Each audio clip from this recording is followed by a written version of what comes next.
How to recover permanently deleted text SMS on Android. So hello guys, welcome back to my YouTube channel. In this quick tutorial, I'll be showing you how you can easily recover your permanently deleted text SMS on Android.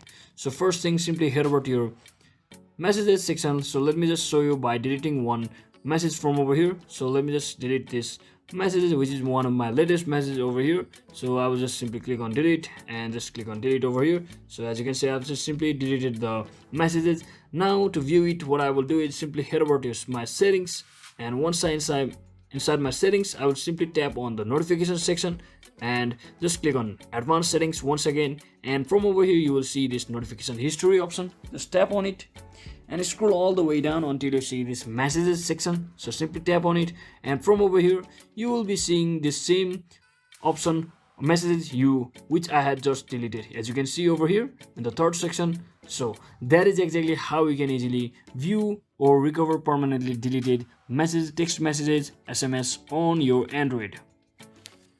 So hope this video was helpful guys. If it was, don't forget to like and subscribe to the channel. See you on the next one.